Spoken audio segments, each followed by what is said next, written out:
Oke, halo Sobat Cuan, kembali lagi bersama YouTube Stockholder.id. Pada kesempatan kali ini, kita akan membahas salah satu saham yang cukup banyak diperbincangkan karena memang sepertinya banyak yang cukup nyangkut ya investor ataupun trader juga. Yang awal trader jadi investor juga di saham ini, yaitu adalah dari saham BBRI.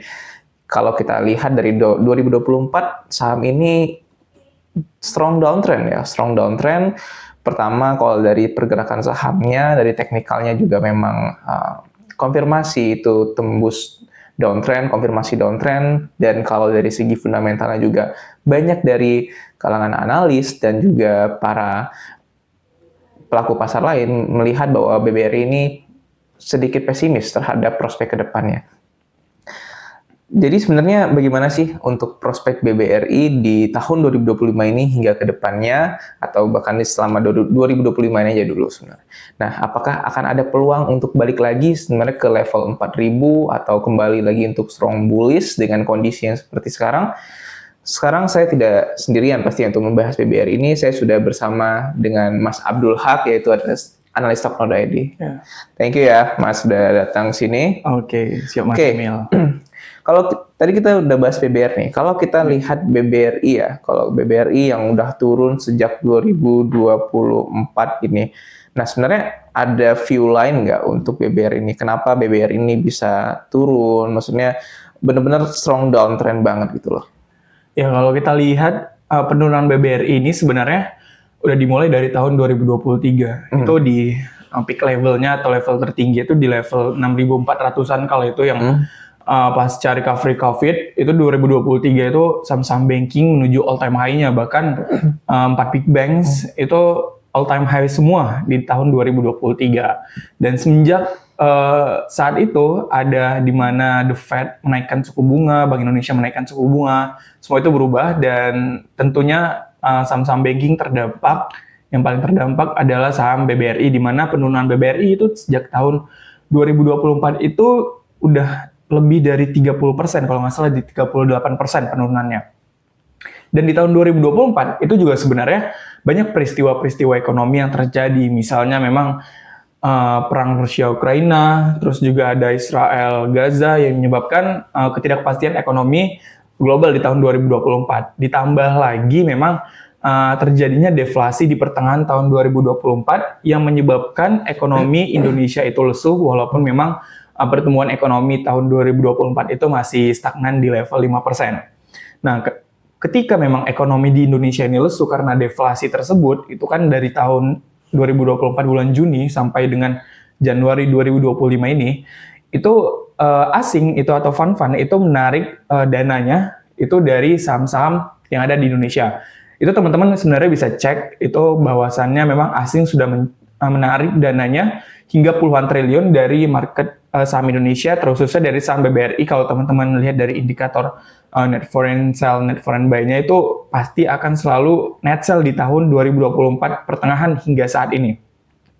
Dan yang perlu teman-teman perhatikan juga bahwasannya memang penurunan ini juga sejalan dengan pesimisme dari para investor terkait dengan fundamental dari BBRI. Terkhususnya memang investor memiliki dana besar. Soalnya kalau teman-teman lihat itu di tahun 2024 itu mulai dari penurunan BBRI di pertengahan tahun 2024 itu investor BBRI itu terus bertambah, bahkan setiap bulannya itu akan bertambah 200.000 investor, which is itu pasti retail yang masuk, bukan fund ya. Nah, oleh karena itu memang ketika retail banyak masuk tetapi harga sahamnya turun, berarti memang asing atau big money-nya itu keluar. Nah, ketika big money keluar, retail masuk, disitulah memang ada kondisi di mana saham itu bergerak turun karena tidak adanya arus masuk atau flow dari big money yang masuk, seperti itu, Mas. Oke. Jadi memang penurunan dari BBRI ini sendiri salah satunya adalah karena faktor asing juga. Iya. Ya, karena memang di pasar Indonesia, saham Indonesia memang kan bobot kita tuh masih besar di asingnya. Jadi kalau asingnya keluar otomatis akan tertekan juga. Di mana juga asing ini bobotnya kan di perbanking ya. Jadi kalau bankingnya turun artinya asingnya keluar gitu. Oke, jadi dengan asingnya ini yang terus melakukan aksi net foreign sell-nya gitu loh. Masih ada nggak sih sebenarnya chance-nya atau peluang dari BBRI ini untuk bisa recovery lagi? Setidaknya harapan banyak orang mungkin di 4.000 bertahan lah di atas 4.000 gitu, karena kalau kita lihat sekarang masih sangat volatil, masih sangat risk untuk balik ke bawah 4.000, ntar balik lagi ke atas 4.000, bertahan lah di atas 4.000 dulu gitu. Iya, kalau ngelihat pergerakan BBRI sekarang ya begitu, kalau ngelihat 3.900 balik lagi ke 4.000-an gitu kan. Nah sebenarnya memang harapan atau potensi BBRI balik ke level di atas 4.000 itu masih besar, ada potensi terjadinya. Memang kalau dilihat atau diulas itu sejak terpilih Presiden Prabowo Subianto sebagai Presiden Indonesia, itu memang para analis melihat bahwasannya wah market bullish karena memang target dari Pak Prabowo terhadap Indonesia ini tinggi-tinggi banget. Kayak pertumbuhan ekonomi itu 8% di tahun 2025, terus juga ada program makan bergizi gratis ya namanya, yang mana itu bisa mendongkrak ekonomi UMKM, dan tentunya kalau lihat dari portofolio BBRI kreditnya itu UMKM yang mendominasi lebih dari 50%. Dan tentunya ini semua sebenarnya bisa menjadi landasan atau daya pacu untuk BBRI bisa terdongkrak naik kembali. Tapi kita lihat lagi realisasinya bagaimana, dan saat ini hal itu tercermin dari data inflasi Indonesia yang saat di bulan Januari lalu itu inflasi Indonesia itu 0,76% atau turun dari bulan Desember atau bulan-bulan sebelumnya sejak Juni 2024. Dan sebenarnya harapan dari BBRI itu bisa ditopang oleh nanti adanya Danantara. Gitu. Nanti itu Danantara bisa menopang kenaikan dari BBRI dan IHSG jika dieksekusi dengan baik dan matang, serta juga kita harus melihat juga bagaimana perkembangan ekonomi global. Ketika perkembangan ekonomi global itu baik seperti Amerika saat ini, itu akan berdampak positif juga bagi emerging market seperti Indonesia. Dan tentunya kalau dilihat sekarang sih belum baik-baik saja ya kalau ngelihat kebijakan yang diambil oleh Trump, karena setiap kebijakan yang diambil dia itu market pasti merespon negatif. Dan tentunya kalau teman-teman bisa perhatikan juga ada satu hal yang teman-teman itu tidak bisa pungkiri ya, bahwasannya memang saham BBRI ini adalah saham yang cukup besar market cap-nya, bahkan masuk Big Four, dan teman-teman ketahui juga bahwasanya BBRI ini adalah BUMN atau perbankan BUMN terbesar di bawah BMRI. Dan ketika memang investor itu tidak yakin terhadap fundamental BBRI, itu artinya investor juga tidak yakin terhadap ekonomi di Indonesia. Karena Bank BRI ini adalah bank yang menopang UMKM yang ada di Indonesia. Ketika fundamental dari BBRI ini lesu atau runtuh, ini juga mencerminkan secara tidak langsung bagaimana memang shares dari BBRI di UMKM ini juga tidak bagus. Karena memang ketika fundamental BBRI itu nggak bagus, artinya memang debitur-debitur itu atau UMKM itu tidak bisa membayar utangnya atau kreditnya. Sehingga ini yang menjadi kekhawatiran dari para investor sebenarnya terhadap memang daya beli masyarakat yang berkurang, sehingga berdampak ke UMKM dan nanti akan berdampak ke saham BBRI. Itu sebenarnya yang dikhawatirkan oleh investor. Tapi kalau saya lihat secara luas, itu dari segi kacamata saya bahwasannya BBRI ini masih kuat walaupun memang investor melihat NPL-nya cukup tinggi di angka 2,8% dan lain-lainnya, itu sebenarnya masih oke untuk sekelas BBRI seperti itu. Oke, berarti sebenarnya memang masih bagus ya untuk BBRI ya, cuman memang asing ini memang mempunyai view-nya sendiri nampaknya ya terhadap pasti sebuah saham, terhadap view-nya sebuah negara, karena memang foreign ini dia nggak bisa lihat aspek itu cuma satu sudut pandang aja, dia kan lihat aspek lain, lihat ya seperti disebutkan tadi seperti daya beli, dia lihat kondisi daya belinya Indonesia ini sedang kurang, mungkin itu yang dilihat dia, makanya kenapa dia mungkin cabut dulu dari BBRI ya. Iya benar-benar. Oke, tadi juga dibilang kalau BBRI ini termasuk big caps kan, big caps otomatis likuiditasnya juga oke lah ya, bisa BBRI kan. Nah, sekelas big caps ini bisa turun hingga 30%-an segala macam, otomatis ini kan sebuah penurunan yang cukup besar ya untuk sekelas big caps. Ini kalau second liner, third liner itu hal yang biasa kan. Tapi kalau big caps ini agak sedikit menggambarkan bahwa ada sesuatu yang aneh gitu kan, ada sesuatu yang tidak beres gitu. Nah, sebenarnya selain dari BBRI yang big caps ini, sebenarnya ada nggak sih terjadi bahwa ada saham sebelum-sebelumnya atau baik itu di Indonesia atau di luar negeri juga yang seperti sama dengan BBRI yang turunnya itu 30% atau lebih gitu?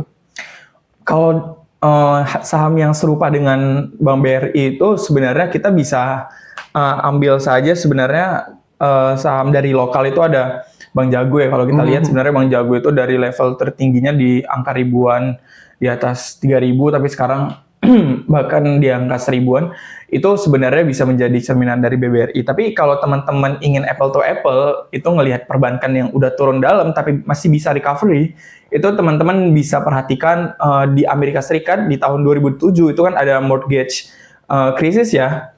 Itu menyebabkan pasar saham Amerika itu runtuh banget dan saham-saham penopangnya juga ikut jatuh. Bahkan ada saham seperti Morgan Stanley dan juga Goldman Sachs itu juga ikut turun sebesar 80% di tahun 2007. Tapi kalau dilihat dari fundamental dari kedua saham ini atau emiten tersebut, itu sebenarnya masih kuat. Sehingga memang kita lihat sekarang bahwasannya harganya sudah recovery. Itu bisa teman-teman lihat nanti di investing.com atau di mana-mana. Itu Morgan Stanley itu di tahun 2007 itu sempat turun ke $8. Dan sekarang itu teman-teman bisa perhatikan dia sudah kembali lagi naik, bahkan level di atas tahun 2007 itu kembali ke $136. Dan kalau teman-teman lihat satu lagi Goldman, itu juga naik. Itu sempat turun di tahun 2007 itu hingga $47, tapi sekarang gila itu udah naiknya itu tinggi banget, Mas. Itu ke 648, itu udah lebih dari 100% bahkan. Sehingga memang ketika emiten-emiten yang memiliki fundamental kuat, tapi ekonomi sebuah negaranya itu lesu atau terjadi sesuatu, sebenarnya investor jangan khawatir untuk tetap hold saham itu, tetapi dengan catatan dalam jangka panjang. Tentunya kedua saham tadi yang telah saya sebutkan, Morgan Stanley dan juga Goldman, itu tentunya butuh waktu untuk recovery pasca memang tahun 2007 itu krisis mortgage. Sehingga memang ketika kita melihat BBRI yang baru turun 30%, sebenarnya masih ada harapan BBRI untuk kembali lagi ke all time high-nya. Tetapi memang butuh waktu yang panjang untuk bisa recovery hal tersebut seiring dengan bagaimana perkembangan ekonomi global terjadi dan juga memang usaha Pak Prabowo untuk kembali meningkatkan gairah investasi di Indonesia. Seperti itu, Mas. Oke, berarti kalau kita kita sandingkan dengan saham luar seperti BBRI dan Goldman Sachs, berarti sama juga seperti halnya ada orang membandingkan antara historical Goto dengan Goto dengan historical dari Amazon itu sendiri ya. Yes, benar-benar. Jadi memang tapi kan ini berbeda ya, Goldman Sachs dengan BBRI, antara Goto dengan Amazon itu beda sektor. Nah, yes. Nah, artinya masih ada potensi. Nah, terus apa nih? Atau kira-kira kapan waktu yang pas untuk kita biar untuk buy kembali di BBRI ini? Oke, kalau kita ngomongin waktu yang pas untuk kita bisa entry buy itu di BBRI, sebenarnya itu kita ngomongin momentum saja.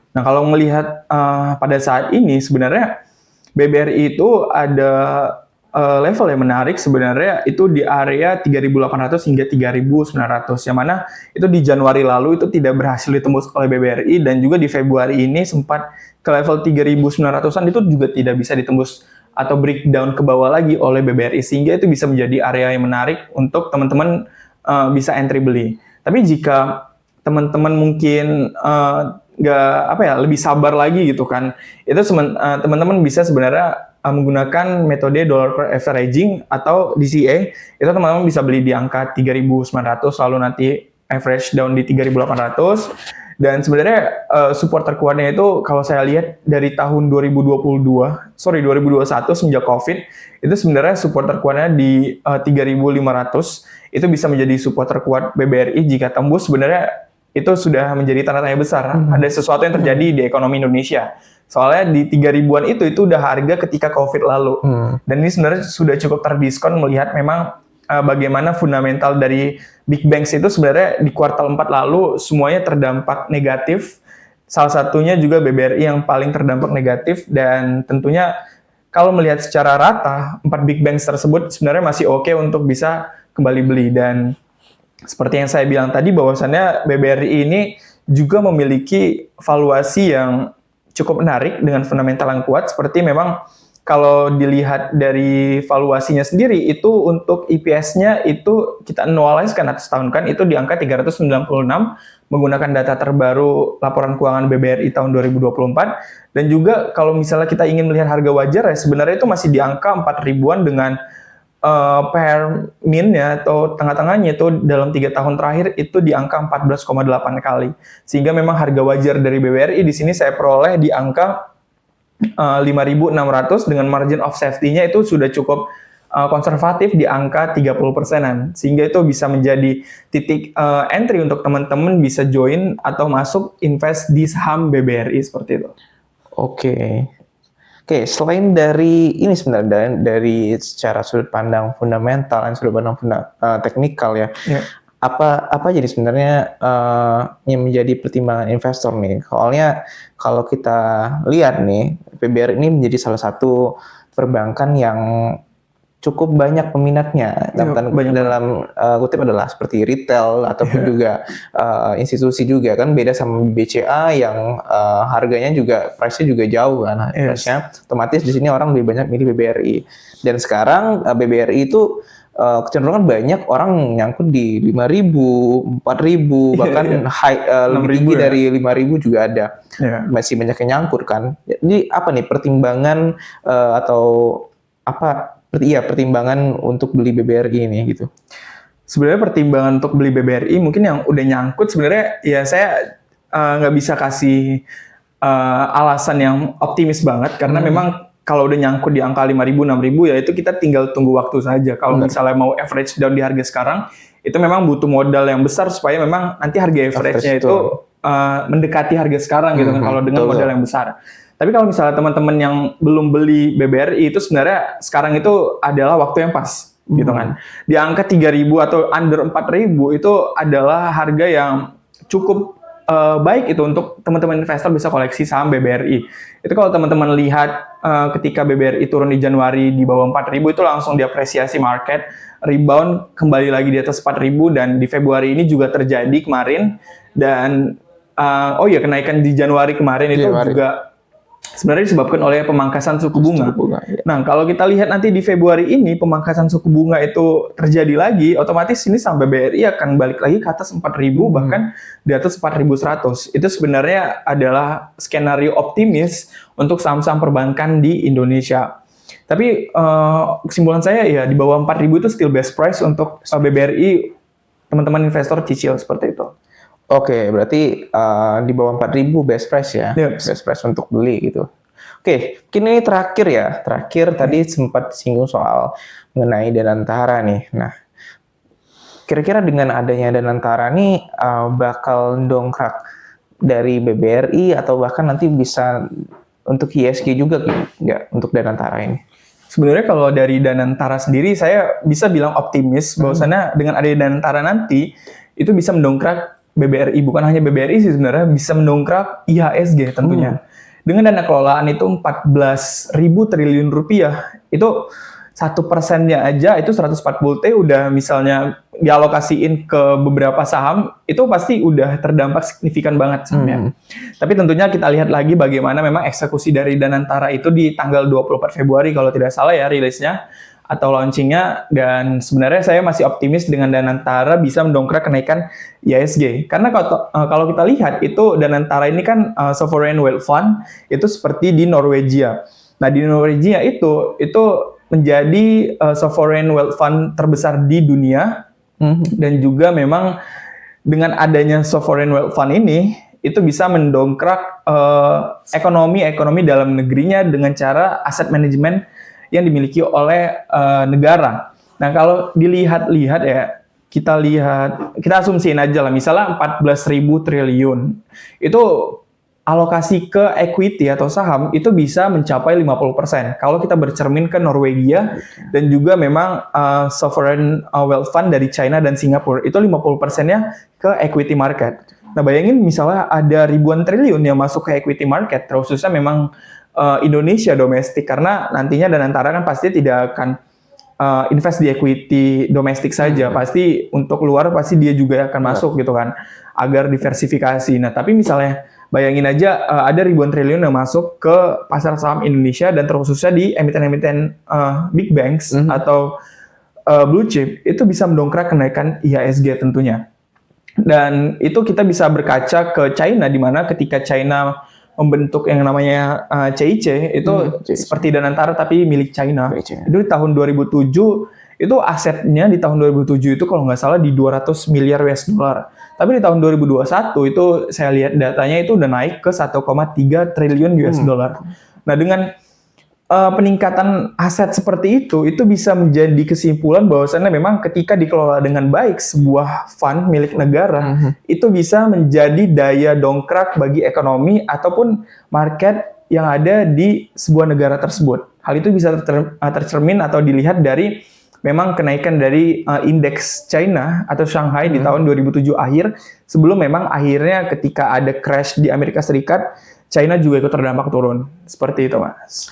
Oke, jadi poinnya adalah Danantara ini juga akan menjadi salah satu sentimen yang positif juga, dengan catatan bagaimana nanti eksekusinya aja dari Danantara itu sendiri ya. Benar-benar. Oke, mungkin tadi itu pertanyaan terakhir ya. Thank you banget ya buat Mas Abdul ya udah berkesempatan untuk membahas BBRI kali ini. Jadi untuk BBRI sendiri poinnya masih menarik dari segi sudah sampaikan fundamental dan ada sentimen-sentimen yang positif seperti salah satunya adalah Danantara yang bisa menjadi salah satu selain mendongkrak BBRI bahkan bisa mendongkrak IHSG juga. Yes, jadi tergantung dari eksekusi Danantara ini seperti apa.